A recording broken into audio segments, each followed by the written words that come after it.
Welcome back. Welcome to ASAP TV. Big shout out to Inside GH and Mr. Richard for joining us today. What is your biggest challenge being in Dubai? Claude, I will never say that Dubai hasn't got challenges. No, never. You see, with every sweet thing, there is a sour taste somewhere. Sure. Yes. And with all the praises I'm singing for Dubai, doesn't mean that Dubai is 100%. For example, Dubai lacks what we call accommodation.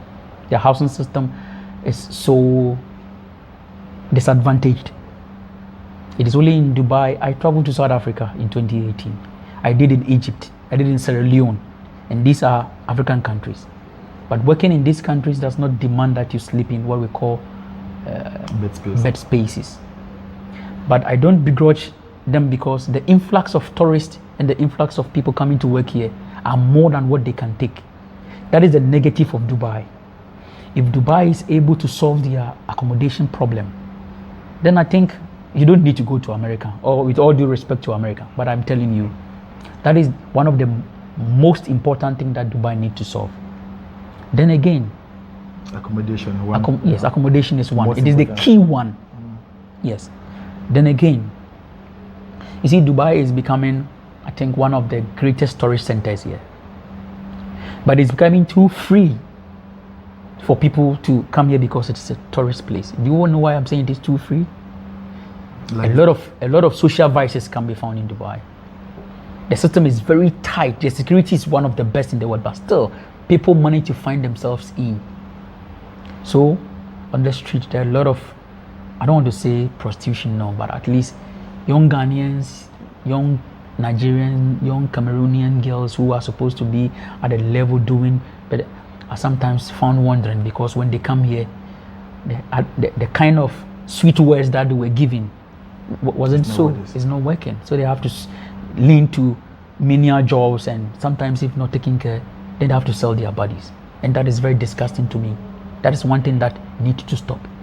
I become emotional when I talk about this thing. Because we need these young Ghanaian girls, these Nigerian girls, these African girls to be proud to be Ghanaian, Nigerian, African girls working at places where, see, they are mothers, they are sisters. These are the two main key things that I think Dubai must solve. If you are joining us now, make sure you subscribe, hit the like button, share if possible, hit the bell button so you watch more content on ASAP TV. So we're talking about the accommodation system in UAE. I'll talk from my own point of view. Personally, I've been living in a bed space, like we call it here, for quite a while. So I totally understand what you're saying, and I believe everybody watching this video is living in a bed space. Almost 99% of us coming here, of people watching this video, I believe they're living in a bed space. So they have a clear understanding of what Mr. Richard is saying. Yeah, it's horrible actually.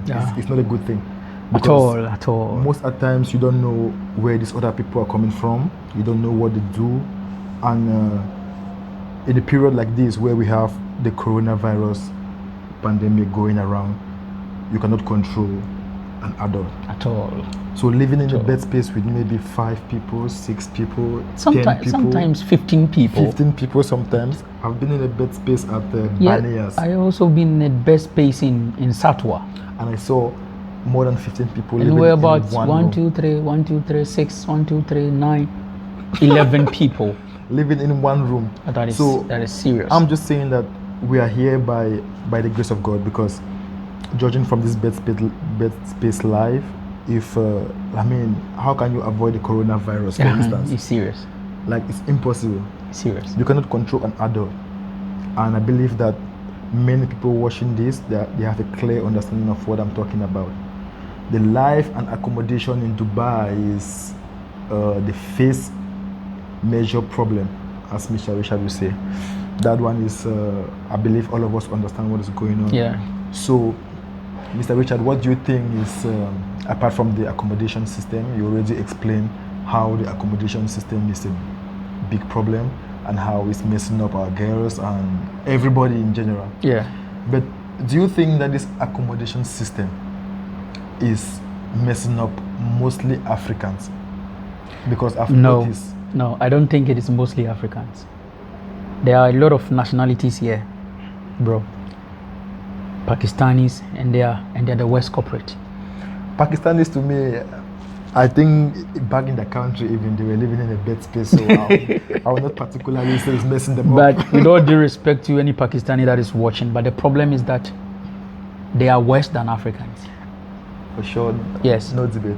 Because when you look at Pakistani accommodations and in the areas it is serious.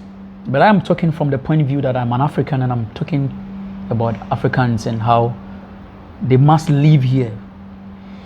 And to anyone out there, it doesn't mean that because of the bed space there are not opportunities here. You see, living in UAE, in my own experience, for the 7 months I've been here, it's just like climbing a ladder. The higher you go, the cooler it becomes.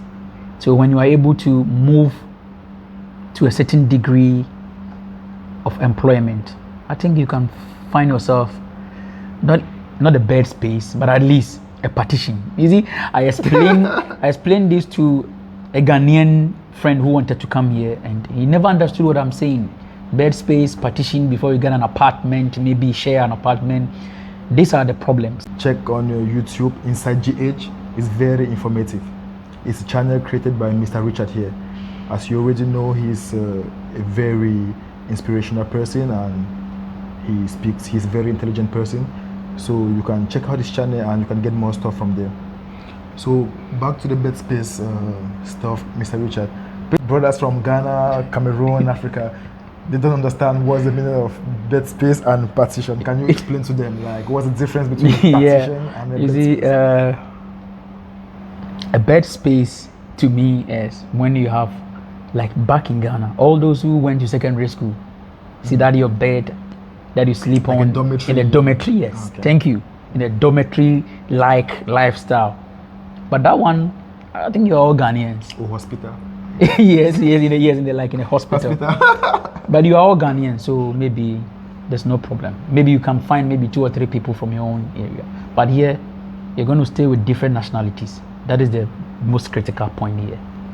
And a partition sometimes is just like the same accommodation you live in the bed space, but this time, like artificial creation, a separation for you to get your own bed, but not out of the same thing. Not out of the room. Yes, not out of the room, but at least here maybe you may have your privacy because you are in the same division or the chamber that you are in.